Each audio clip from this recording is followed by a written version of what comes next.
So this is a Department of Homeland Security advisory that they put out, I believe, on February 7th, alerting us to a hazard to the homeland that we should all be aware of. And I think we should start at paragraph 3 there. Paragraph 3 reads, "The United States remains in a heightened threat environment fueled by several factors, including an online environment filled with false or misleading narratives and conspiracy theories, and other forms of dis, and malinformation." Whoa. MDM. Introduced and or amplified by foreign and domestic threat actors. These threat actors seek to exacerbate societal friction, to sow discord and undermine public trust in government institutions, to encourage unrest, which could potentially inspire acts of violence. Mass casualty attacks and other acts of targeted violence conducted by lone offenders and small groups acting in furtherance of ideological beliefs and or personal grievances pose an ongoing threat to the nation. Okay, now notice that this is the first time I'm seeing this. This is terrorism that they are talking about. And their point is that there are foreign actors, and domestic actors who are spreading dis, and malinformation. What the hell is malinformation? Should I we'll get there. Okay. And these threat actors, terrorists, are in a position to create unrest by sowing the dis and malinformation online, which could potentially inspire acts of violence, right? So that's an amazing That's threat. A lot of weak links. It's a lot of weak links, but, maybe they're going to rescue it with malinformation, whatever that is. Maybe malinformation is the concept we have been waiting for in order to separate the terrorists from the rest of us. Let's see. Okay. So here we go, Zach. We're back on this page at the issuance on February 7th of the National Terrorism Advisory System Bulletin. Now, they have very helpfully hot linked dis and malinformation. That's where I am now. Now scroll down and they will give you a taxonomy. So actually go down a little more. What is MDM? Okay, so misinformation. Do you want me to read it? Yeah, would you read the definition of misinformation? Misinformation is false, but not created or shared with the intention of causing harm. So wait, some of these terrorists are guilty of spreading misinformation, but it's not intentionally misinformation. They're just kind of, wrong. Doesn't this make both Walensky and Fauci terrorists? No, because they are part of the federal government that is deploying. Everybody knows that they're not terrorists. Come on. Anthony Fauci is a terrorist? Oh, there's an exclusionary clause in here somewhere. It's not really a clause, but it's kind of a come on. Right? It's a come on it. No, they're not. Right. Sure. Basically what this does is it defines as terrorists. And actually we have no idea about their intentions. I have no idea. No, I think their intentions are good. Well, then it's mere misinformation that they have. Right. Yes. But the definition So here, the science changes. We keep on being told now. Having been led down this idiotic primrose path to follow the science, and a bunch of us in the beginning were like, that's not how science works. Hello. And now they're saying, well, the science changes. So at the point that the science changes, what's the period during which you're allowed to still be believing the past science before you convert to the future science, before you are a purveyor of misinformation and therefore a terrorist? You, my dear, are missing the glory of malinformation. Oh, I'm not there yet. You're not there yet. You have not understood that although it sounds preposterous that these people would be defining as terrorism the being mistaken and not realizing it and saying stuff out loud that didn't turn out to be true. That's misinformation. Sure. Right. Let's go to the disinformation. Yeah. Disinformation is deliberately created to mislead, harm, or manipulate a person, social group, organization, or country. Okay, so let me give you an example of disinformation. Do. So let's say that the Tide Corporation says that... You mean like Procter & Gamble? I don't know who makes Tide, but you're talking about the laundry detergent. Well, sure. Okay. Let's say, for example, that I don't actually know if it's Procter & Gamble. They were to say no laundry detergent gets clothes brighter than Tide, right? Now, the fact is, they might say that, and it might be true, but it's meant to mislead you. It's meant for you to hear that actually Tide gets clothes brighter than other detergents, when really what it says is maybe there's no difference between these detergents. They all kind of do the job, right? So all advertising. I think all advertising is now terrorism, which, I've always kind of felt that way about advertising. But anyway, here's the problem. The rubber really meets the road. The whole taxonomy kind of, so you've got people who are unintentionally wrong about stuff. And so terrorists. Here's the thing. Yeah. I'm just going to say it. I have been unintentionally wrong about stuff at various points in my life. I feel like I should have known this. I feel like you did know. Wow. And sometimes you're the person who points it out. But in any case, that puts me squarely in the crosshairs of this. But, frankly. Here's the thing, though. Yeah. Sometimes those shoes are on the other feet. Which hurts like hell. I'm also in the crosshairs. Shoes on the other feet in the crosshairs. It's a mixed metaphor, but we're going with it. It was your crosshairs metaphor. Right, but they're my shoes. I have also sometimes been wrong unintentionally, and you have been the one who pointed out. Okay, but here's the thing. Therefore, I am also in the crosshairs. Here's what I'm imagining. Many in our audience will also have been wrong. Who knew terrorists could be so silly? That's the thing. They're sneaky, sneaky people. And, humor, we're going to get to humor, actually. But here's the point. Okay. Many in our audience will have been wrong at various occasions, right? And do better. Do better. Yeah. Right. Be wrong. I mean, not even less, because you don't want to really be a play terrorist. Better tennis while you're at it. Right. Yeah. Okay. And then, disinformation, that does seem to cover not only advertising, but a huge fraction of comedy. Various courtship also. Uh-oh. What don't I know? It's been a long time since we were courting. That's true. That's true. No, but a charm offensive, make yourself look better than you. I mean, this is what all non-human organisms engage in disinformation. Right. Crypsis is disinformation, right? Crypsis. Oh God, you're right. Yep. So it's even non-human terrorists. Yeah. Oh, for sure. Yeah. Right. No, yep. Okay, but the glory of this really has to be rescued by malinformation. Let's go there. A term that I think nobody until this memo had ever heard of, right? God. So it's got to be pretty good. It's so good. Let's say malinformation is based on fact, but used out of context to mislead, harm, or manipulate. You got it? Should I read the last 3 lines, or should we just stick with that? I think we should. That's the definition of the malinformation. So this is great because malinformation. I'm thinking about, and indeed, I was just reminded of. I went back and looked at my "Fact Checkers Aren't Scientists" piece, which was my very first post on natural selections, and I walk through. I think it was you and Robert Malone being fact-checked in PolitiFact, which is Facebook's fact-checking arm. Just put that, right? Like, scientists don't belong to anyone. They're not supposed to if they're doing science, but fact-checkers can belong to people.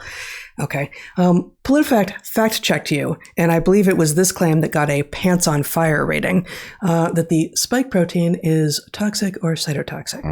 And meanwhile, research out of Scripps, which Scripps' own PR department said that the spike protein is toxic. Yeah, the spike protein is toxic. It's toxic, but saying that based on facts. So for a while, I was like, no, it's not, no, it's not, no, it's not. And apparently, okay, it is, but that's malinformation. Because how dare you talk about that here? Right. How dare you talk about that here? Because what I was trying to do was raise people's awareness that the public health authority was misleading them about safety. And the fact that I was accurate is no defense, because I'm still a terrorist, because it doesn't matter that it's based in fact. Even true stuff is malinformation. That's the beauty of this definition, is that the fact that it's true is no defense. Yeah. Right? How dare you say it? Yeah. It's... Okay, so misinformation is false. False, but accidentally false. Accidentally false. Disinformation is bad. But it includes crypsis and advertising and such, and courtship, a lot of it. But malinformation just includes malinformation is in even more than mis or disinformation in the eye of the beholder. That's the distinction, right? Malinformation is in the eye of the beholder, and when the beholder is the government, and the government gets to behold you and make a claim about whether or not you're a terrorist, and this is all it needs, then anyone, all of you, anyone at any time can be declared to be engaging in terrorism. Anyone at any time. And that's just the beginning of the fun. Oh, good. But let's go back and map this onto, for example, the teaching environment. Okay, let's do it. So for example, let me just point out that I, in teaching, used all three of these techniques. I was sometimes wrong. Now, when I was wrong, somebody would sometimes raise a question that would reveal that I was wrong, and I would then correct what I had done. But I was still guilty of information terrorism in my teaching. Let me just say that another way that happened for both of us was we'd say something and no one would call us out because no one knew. And then we'd go back to our lives and go like, wait, okay, no, actually that wasn't right. And then we'd return of our own volition and say, that thing that I said was wrong. Correct your model. Yep. Okay. That would have been misinformation. Misinformation. Yeah. Right. In an educational environment. Right. Shame. Now, I was actually voted misinformation in high school, as you'll recall. Back when you were a woman? No, I don't know why. I think they were making fun of me. But Okay. But in any case, another educational environment in which misinformation was relevant, but I think two S's. Yes. Disinformation. So I used to use disinformation as a teaching tool. Sometimes I would... you would lead them down a path that you knew to be wrong. I would lead them down a path that I knew to be wrong. And I would do so while hinting with my eyebrows or whatever that this was a good direction to go so that they would pick up steam. And then at the point they got someplace, I would start asking them questions like paradoxes that were raised by all of the stuff that they just signed on to. And the point is, stop listening to authority. Stop reading the social cues. Pay attention to use your logic. Use your analytical and creative faculties in order to assess what is right, rather than paying attention to the social cues of the authority in front of the room. Great eyebrows, though he may have. Some will argue eyebrow, but never mind. But anyway, it was a very useful technique. One does it with humor. One does it with generosity in their heart. Nobody ends up upset about it because it actually ends up educating them. And then malinformation. Of course, who doesn't use malinformation in their teaching? Because basically malinformation are facts. And when you use facts like, let's say, the Brett's flood scientific calamity, right? You teach about how science is a fallible process and how sometimes your heretics are actually right. And so anyway, all three of these are... Yeah. So, again, malinformation, the definition out of the terrorism arm of the United States government, which I'm sure is not how they like to be referred, but I think that's basically terroristic. No, I'm going to call it the terrorism arm. Okay. Malinformation is based on fact, but used out of context to mislead, harm, or manipulate. And, there's a lot hidden in two. Like, how do you know the intentions of the person? But mislead ought be perhaps a minor crime. Harm, we don't want people using facts to harm others, although obviously it's not as simple as all of that, but to manipulate. What were you trying to do? I was trying to manipulate them because they're my students, and I was trying to make them more educated so that they could see this sort of thing, this sort of tactic, when it is done by people like you in the future and can be better immune to it. Thank you very much. How do you become immune to this sort of thing? Except by having fallen prey to it in the environment that is actually safe. An actually safe environment in which, oh my God, I got duped by my professor who's got great eyebrows. How did that happen? Like, well, now you know. And now you're going to have to do it a number of times because, we all too often, when we've been duped once, we've been fooled once by the public health authorities or the professor or whatever it is, we take that as the instantiating thing. Like that is the generalized thing, right? And I'm reminded of, this is going to seem like a non sequitur, but I'm reminded of being in Costa Rica. The second time for us, but with a bunch of grad students and our professor. And we said something, and it was the first time for all the other grad students, but we had traveled through Central America on our own a few years earlier. And we said something about, well, when we were here before, the weather was.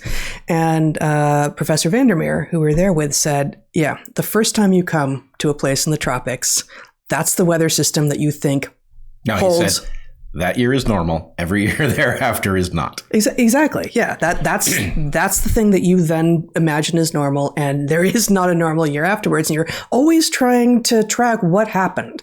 Like, well, what happened was you happened to arrive at that moment, and had you arrived at any other moment, you would think that was normal. So that, that's we need ourselves to expose ourselves to our own failings and failed thinking multiple times, because just doing it once means that that's the only thing that we look for. And it's like people looking for jackbooted thugs for evidence of tyranny. Right? I mean, that's the problem with history as well. We go, oh well, I know what tyranny looks like. I've seen the documentaries. And no, that's not what it looked like as it showed up. And also, it will never look exactly the same. Right. You have to familiarize yourself with multiple kinds. And by the way, at the point that you've got some number of people in society who aren't allowed to participate and are being slandered as dirty and evil and not up to the job, that's tyranny coming. That is what it is. Right. And basically what's protecting them is that they have learned not to goose step or put skulls on their helmets this time. Right. We're watching it didn't take much. Tyranny. But, if that sounds like an exaggeration, we'll get to the next part. But we're going to give you links to this memo. Sure. I would encourage people to click around this site. We go down to the resources. You want Zach to be showing the thing? MDM Resources? MDM Resources. I got to say, MDM, I keep on expecting the A at the end. Right. Exactly. Now scroll down. You've got a list of MDM resources. War on Pineapple? Yes, War on Pineapple is on there. I did not hack the site and put War on Pineapple there. It's there of its own accord. But there are other delightful things on this list. War on Pineapple. I know. But they do say tongue in cheek. This is the first time I've been here. I'm just looking at a government site that has border security, cybersecurity, and disasters in the left menu, and War on Pineapple. And I really don't know what. Just because these they're fascists doesn't mean they don't know how to have fun. Okay. I'm sure they do. Go back to that list of resources. Okay. There's something about quashing rumors. Start your own rumor control page. Where? Rumor control page. Oh, rumor control page. Startup guide. Sorry. Startup guide. Oh, so here you've got a nice handy graphic in which they effectively... Oh, this one has malinformation has a bullhorn. Facts. Yes. Facts. A bullhorn broadcasting facts that is nonetheless a terrorist threat. But you want to... Okay. And the news is the misinformation. You did a good job not to point me to this before we were on air. What? The news is misinformation? Right. Wait. Okay. Anyway, it's kind of glorious. We don't have time to go through all of this, but it's the site that keeps on giving. This one has the creepy eye. So eye, but scroll down a little bit. Okay, There's another little graphic. What is a rumor control page? Oh, another graphic? A rumor control page is how you can brown shirt your own site. Oh, cool. To control rumors, which includes malinformation, which are facts, right? But presented out of context to mislead, harm, or manipulate. Context, right. If I remember correctly. Am I doing well? You're doing pretty well. Is this going to be on the test? It is the test, darling. All right, go over here to this myth graphic. Do you want me to click it? Yeah, would you describe it? You don't have to click it. Okay. It's all right there. It is a... It's got myth with how do you communicate effectively on a rumor control page, which is, again, your brown shirt site designed to quash malinformation, which, again, are facts that are presented out of context so as to lead people to understand the corruption of their federal authority who put out this document. Yeah. So what you do is you use a magnifying glass. That's what it's called. A magnifying glass is the debunking magnifying glass. Oh, yeah. Magic debunking magnifying glass. Debunking. It says debunk. No. It says debunk right there. The magnifying glass says... You asked me to describe it. But that's not how you're going to use it. Preemptively debunk or... There you go. Now Wait, I haven't even said it. For those listening, it says preemptively debunk or pre-bunk. Yep. Pre-bunk. Yes, your federal authorities are now advocating on your brown shirt website that you pre-bunk so as to fend off facts that are being distributed by other people. Pre-bunk? Pre-bunk. Okay, so... Also, preemptively pre-bunking seems redundant. No, it's pre-bunking, I think. No. Parentheses. Exactly, preemptively, comma, bunk. No, parentheses around preemptively debunk or parentheses around pre-bunk. Yeah. Look, and if you don't do that, the reason that you would want to pre-bunk is because you might have to rebunk, right? You might need to rebunk because the science can change. Well, if somebody debunks your bunk, then you're going to need to rebunk, and it's much better to pre-bunk in order to avoid that awkward situation. I know that's what I like to do. Pre-bunk. Okay. Yeah. So your question earlier about what happens when you're right and you say the true thing and they say the wrong thing, and then later they have to admit that they were wrong. Right. What was the grace period? The answer is there is no grace period. You're not allowed to contradict them, even with the facts. Right? Because that's malinformation that has apparently not been effectively pre-bunked. Right. Now, among the things that our listeners and viewers will find on the site, which I do encourage them to look through very carefully, because really it's one jaw-dropping revelation after another, is how blatantly unconstitutional this is. This is a clear violation of the First Amendment, and it gets worse because not only are they encouraging people to brown shirt against facts, right, which is clearly bad, but they willingly acknowledge that what they are doing is they are partnering with people in the private sector, tech platforms and the like. It's a private-public partnership. It's a private, it is fascism. Largely innovated by NIAID with Fauci at not innovated because they had historical precedent. Because this, of course, is the sine qua non of fascism. Not innovated, but made mainstream. Publicized with great glory associated with it by Fauci and then head of the NIH Collins. Right.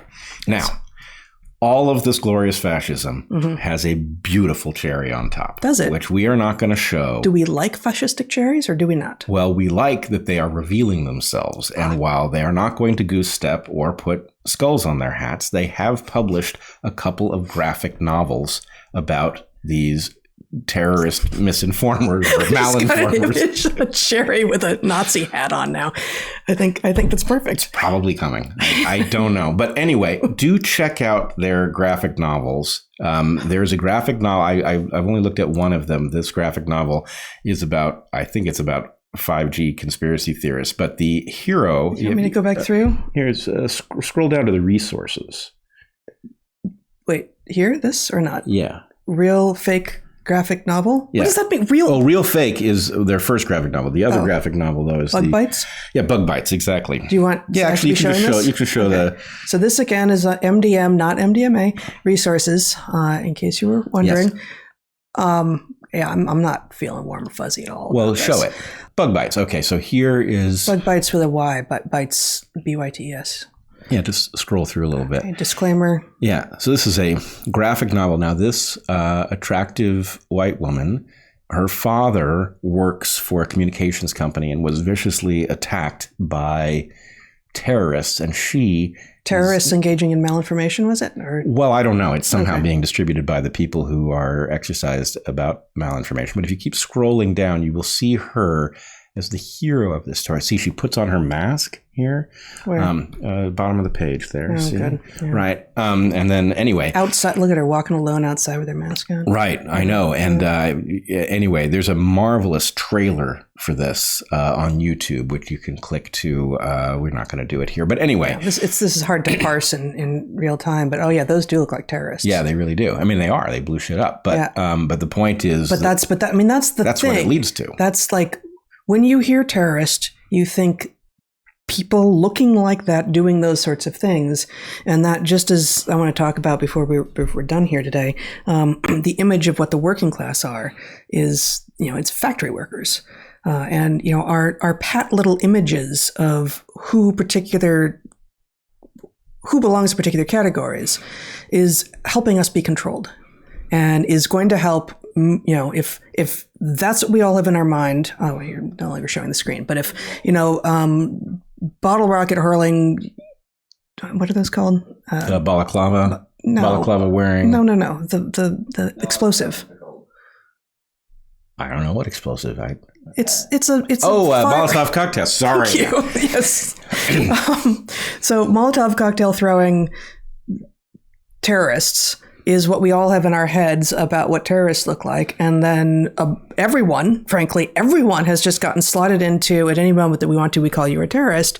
But as soon as we do so, then this is what is going to be called up. Okay. In people's heads. So let us get to where the rubber really meets the road here. Okay. Because everybody listening to this is going to say, yes, okay, this is crazy that the federal government is declaring people, even people who are distributing facts out of what the federal government decides are context, whatever that means, right? That those people are terrorists. So yes, this is very ominous stuff.